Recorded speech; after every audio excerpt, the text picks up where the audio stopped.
Madame, Monsieur, bienvenue dans Vox News, votre rendez-vous quotidien de l'actualité. Je suis Fanny Wegscheider. À la une de l'information de ce mercredi 12 avril 2017. Au Mali, la constitution du nouveau gouvernement a été rendue publique. Avec une dizaine d'entrants, il se compose de 36 membres, dont 8 femmes. En Gambie, tout juste formée, la nouvelle Assemblée nationale vient de se réunir pour sa toute première séance. Ses 58 députés ont notamment prêté serment. Et enfin, l'état d'urgence décrété par le président égyptien vient d'être approuvé par le Parlement. Il fait suite aux attentats de dimanche dans 2 églises coptes. Bonsoir à tous. Après la nomination au Mali du Premier ministre Abdoulaye Idrissa Maïga, c'est désormais la liste de tous les membres de son cabinet qui a été rendue publique mardi. Le nouveau gouvernement malien voit une dizaine d'entrées et compte 36 membres, dont 8 femmes. Le nouveau porte-parole du gouvernement est Abdelkarim Konaté, le ministre du Commerce, considéré comme l'un des plus performants du gouvernement. Globalement, peu de changements dans les titulaires des différents portefeuilles du nouveau gouvernement malien. Les principaux ministères que sont les affaires étrangères, la justice et la sécurité publique conservent les mêmes responsables. Pas de surprise non plus dans le remplacement de la ministre de la Santé. Les hôpitaux publics restent paralysés par des mouvements sociaux depuis 1 mois. La seule surprise pourrait être le changement de ministère de l'ancien titulaire de l'administration territoriale, Mohamed Aguerlaf, qui devient ministre de l'Éducation. Bien qu'il ait réussi dans la lourde tâche d'installer les autorités intérimaires au Mali, notamment à Kidal, Ménaka et Gao, c'est la situation toujours bloquée au niveau de Tombouctou et de Taoudéni qui a probablement joué dans son éviction. C'est maintenant Hubert Thiéman Coulibaly qui occupe le portefeuille de l'administration territoriale. Cet ancien ministre de la Défense avait dû quitter ce poste il y a quelques mois après une défaite de l'armée sur le terrain. Hubert Thiéman Coulibaly, qui est un proche du président Ibrahim Boubacar Keïta, organisera par ailleurs la prochaine élection présidentielle malienne. À noter toutefois, aucun représentant de la coordination des mouvements de l'Azawad ne figure dans le nouveau gouvernement. Si elle a été approchée, la CMA déplore des propositions, je cite, « pas de bonne foi ». Les anciens rebelles visaient notamment le ministère de l'Élevage. À peine élu, le nouveau Parlement se met en ordre de marche en Gambie. C'est dans une Assemblée nationale bondée que la prestation de serment des 58 députés s'est tenue, 5 d'entre eux ayant été désignés par le président Adama Barrow, en plus des 53 élus par le peuple jeudi dernier. Depuis la chute de l'ancien président Yahya Jammeh, qui avait presque exclusivement la main mise sur l'exécutif du pays, beaucoup de députés de la nouvelle Assemblée gambienne espèrent maintenant jouer un rôle plus important dans la vie politique, comme l'a d'ailleurs confirmé Mariam Danton, elle-même la nouvelle présidente de la Chambre des députés. Ceux de l'Alliance patriotique pour la réorientation et la construction, le parti de l'ancien chef d'État, font d'ailleurs plutôt profil bas dans l'Assemblée. Ils n'en occupent que 5 sièges contre la quasi-totalité jusqu'à présent. En Afrique centrale, les avocats anglophones du Cameroun ont annoncé lundi être prêts à mettre fin à leur grève. Le mouvement qui a démarré il y a environ 6 mois est à l'origine de la grave crise sociopolitique qui paralyse les 2 régions anglophones au nord-ouest et au sud-ouest du pays. La décision fait suite à des annonces du gouvernement faites le 30 mars sur les revendications des avocats, notamment sur la préservation de leur sous-système juridique. Le communiqué de l'Ordre des avocats du Cameroun annonce une reprise de leurs activités le 2 mai prochain. Les consultations ont commencé en République démocratique du Congo pour la formation d'un nouveau gouvernement. Le nouveau Premier ministre Bruno Tshibala a organisé différentes rencontres mardi au sein de la Cité de l'Union africaine à Kinshasa. Les discussions ont notamment porté sur le programme assigné au gouvernement, sur la situation socio-économique de la population et sur les élections. M. Tshibala s'est entretenu avec le Parti de la démocratie chrétienne d'Eugène Diomi Ngondla. Il a ensuite rencontré l'aile dirigée par Joseph Olengankoy du Rassemblement des forces acquises au changement. Les échanges suivants ont eu lieu avec les dissidents de la Convention des Républicains conduits par Simon Bolenge, puis les chefs coutumiers et le groupe parlementaire de l'Union pour la démocratie et le progrès social. Seuls les camps de Félix Tshisekedi et de Pierre Lumbi étaient absents des rencontres. Cette frange la plus radicale de l'opposition a rejeté la main tendue du Premier ministre Bruno Tshibala. Nous nous sommes retrouvés au dialogue politique de la CENCO pour nous mettre d'accord Et donc trouver un compromis en vue d'aller à des élections suivant un nouveau calendrier qui nous sera présenté par la CENI. Nous ne voyons pas d'inconvénient, ce qui est un appoint qui viendrait de nos partenaires, mais nous allons mettre tout en œuvre pour mobiliser les ressources financières internes en vue de financer les élections.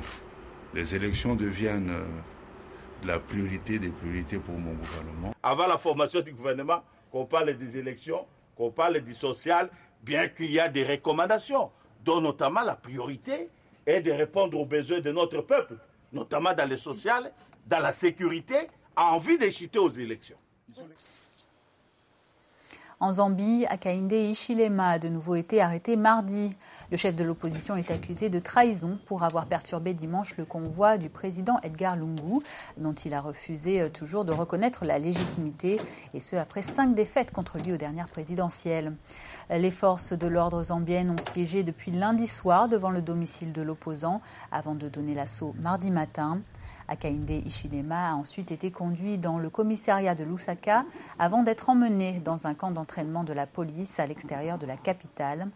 En Zambie, la qualification de trahison est passible de 15 ans de prison au minimum et dans le pire des cas de la peine de mort. Après l'annonce de l'arrestation de M. Hichilema, des centaines de militants du Parti uni pour le développement national se sont spontanément rassemblés devant le siège du parti. Les manifestations contre le président sud-africain Jacob Zuma continuent de se multiplier. Ce mercredi, c'est à Pretoria qu'étaient rassemblés plusieurs milliers de sympathisants de l'opposition.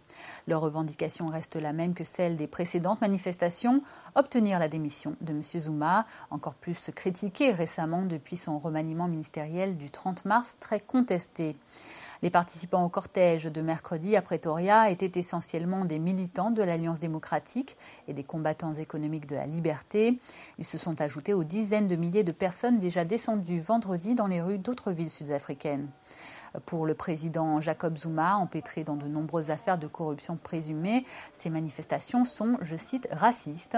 Toutes les cultures du pays et toutes les confessions sont pourtant représentées dans les diverses marches.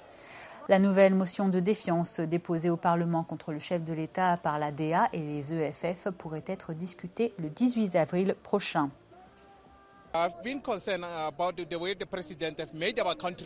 Je suis inquiet parce que le président a transformé notre pays en vaste blague. Certains pays trouvent ça très drôle ce qui se passe chez nous. Rien ne fonctionne. Il prend des décisions seul sans consulter les citoyens. Et c'est pour ça que nous avons fait l'effort de venir aujourd'hui pour dire que tous ensemble, qu'il doit partir. Je suis très content parce que je suis avec mon camarade de l'Alliance démocratique. Et c'est vraiment bien parce que ça montre que nous sommes unis pour chasser Jacob Zuma. Jacob Zuma ne va pas partir aujourd'hui. C'est entre les mains de l'ANC. Si l'ANC respecte l'Afrique du Sud, ils réagiront. Ce n'est pas entre nos mains. Tout ce que nous pouvons faire aujourd'hui, c'est dire que nous ne sommes pas contents, que nous voulons que ça change, et c'est à l'ANC d'agir. Justice toujours en Côte d'Ivoire à présent, suite du procès dit des disparus du Novotel. Mardi, le procureur de la République a requis 5 peines de prison à vie contre des militaires ivoiriens. Parmi eux, l'ancien chef de la garde républicaine, le général Bruno Dogbo-Blé. Les hommes sont jugés pour l'enlèvement le 4 avril 2011 à l'hôtel Novotel d'Abidjan de 4 personnes avant leur assassinat. 5 des accusés au total, dont 8 militaires ivoiriens, sont poursuivis pour séquestration et assassinat. Les autres pour enlèvement et ou disparition de cadavres. Les principaux coupables sont connus. Nous avons le général de Goblé, nous avons le colonel Oukoumodi, nous avons le colonel Abidjan, le commissaire Osé Logué, qui sont des coupables. Et vous avez vu qu'au sortir du réquisitoire, j'ai requis contre l'emprisonnement à vie. Oui, c'est des faits qui sont extrêmement graves et les dispositions de notre code de procédure, de notre code pénal sont claires sur la question. Je salue le travail du parquet général, un travail rigoureux, implacable, qui prend finalement acte de cette audience et du silence et de la façon très choquante qu'ont eu les accusés de se défendre. Direction le nord du continent africain à présent. Plus d'1 millier de personnes ont manifesté mardi dans la ville tunisienne de Tataouine. Une grève générale a également été observée pour dénoncer la marginalisation de cette ville du sud du pays et pour réclamer le développement et de l'emploi. L'appel à la grève générale a été maintenu malgré des mesures annoncées la veille par le Premier ministre Youssef Chahed, après une réunion avec les ministres de l'Emploi, de l'Industrie, des représentants du syndicat UGTT, du patronat UTICA et de députés de la région. Parmi ces décisions, l'ouverture dans la région de représentation des compagnies pétrolières, le bitumage d'une route, l'organisation d'une journée de sensibilisation sur l'énergie et l'emploi ou encore la tenue d'un conseil des ministres à Tataouine. Mais pour les manifestants, ces mesures ne sont pas suffisantes ou en tout cas elles ne sont pas assez adaptées aux revendications de la population. Nous ne savons pas d'où viennent ces décisions. Nous vivons à Tataouine et ils prennent les décisions à Tunis. Nous avons besoin du gouvernement ici afin qu'il parle avec nous et qu'il demande l'avis des jeunes, le vrai point de vue, le point de vue du Sahara. Nous sommes restés inertes pendant 7 ans. Mon fils est né pendant la Révolution et maintenant il est en école primaire et ils n'ont rien fait. Je suis affamé, je mange du pain sec, je suis dans le besoin. Je n'en peux plus. La coupe est pleine. Nous n'avons plus aucune alternative. Pendant ce temps, la Tunisie concrétisait des accords financiers avec l'étranger. Le Lord Mayor de Londres était mardi dans la capitale Tunis pour assister à la signature d'accords entre l'ambassadrice du Royaume-Uni et la ministre tunisienne des Finances. Je suis très fière de représenter le Royaume-Uni avec ce protocole d'entente aujourd'hui qui encadre une nouvelle phase de notre coopération bilatérale dans le secteur financier. Le Brexit est une problématique locale du gouvernement britannique et des 27 parlements européens. La raison pour laquelle nous sommes ici est de renforcer nos liens avec la Tunisie. Et j'aimerais souligner, au cas où il y aurait des doutes, que ce voyage avait été prévu bien avant le référendum britannique. Nous sommes ici car nous voulons être ici en Tunisie afin de renforcer davantage nos liens. Je suis ici avec une grande délégation du milieu des affaires britanniques et j'ai proposé aujourd'hui à la Chambre du commerce de voir venir à Londres dans un futur proche des hommes d'affaires tunisiens pour que nous puissions tenter de travailler conjointement afin d'assurer que le futur de nos deux grandes nations continue d'être fortifié et réaligné ainsi qu'élargi en termes d'échanges, de commerce, de tourisme en temps voulu, mais particulièrement en termes d'amitié.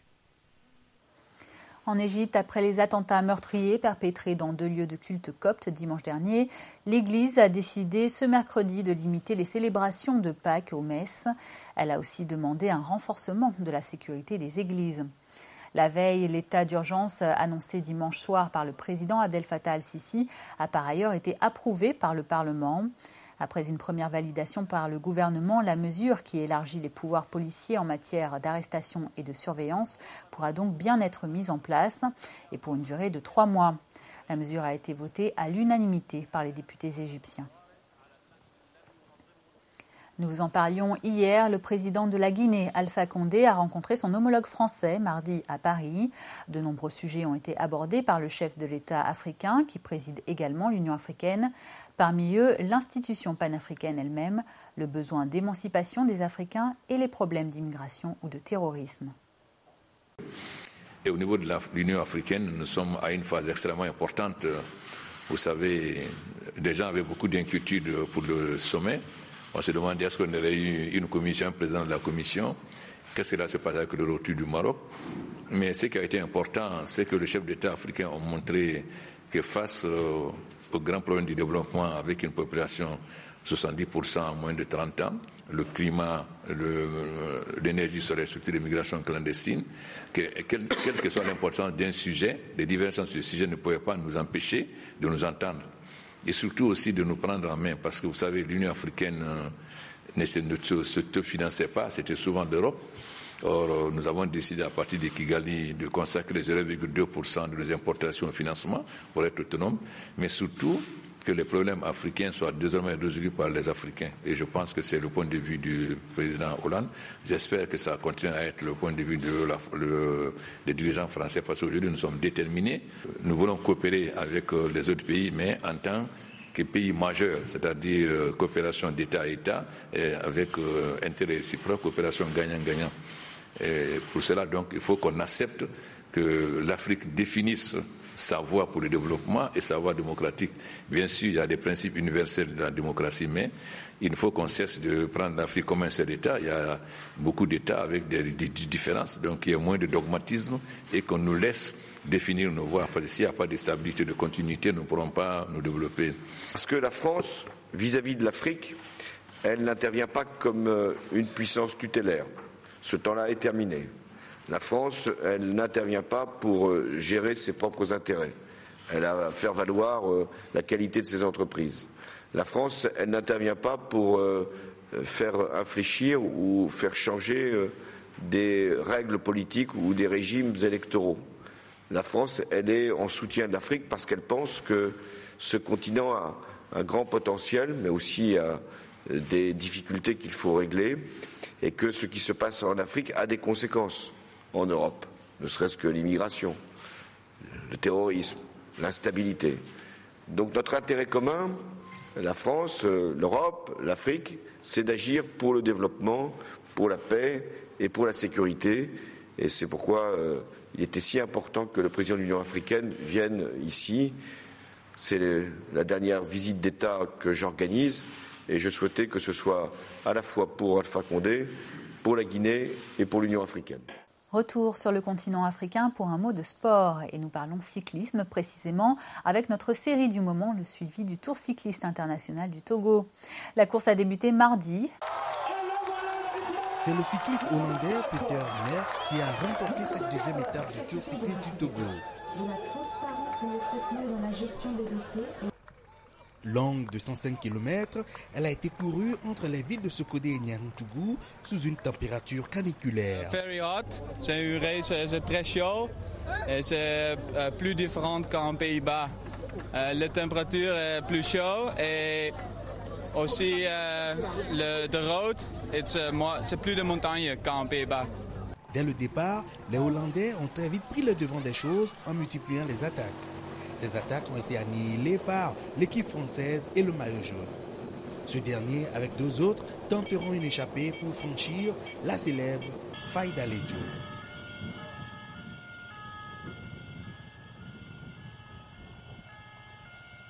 Ils seront rattrapés par le peloton quelques kilomètres après. Mais la sortie de la faille suivie d'une descente doublée de virages a été fatale au Togolais Abdouraouf Akanga. Il a fait une grave chute ainsi qu'un cycliste ivoirien.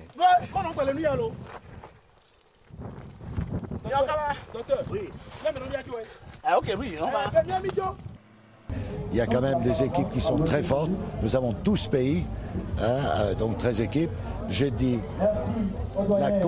l'entraînement ne remplacera jamais la compétition. L'Ivoirien Issa Kassissé conserve le maillot jaune de leader. La troisième étape sera courue jeudi entre les villes de Kanté et Kara. Elle sera longue de 108 km.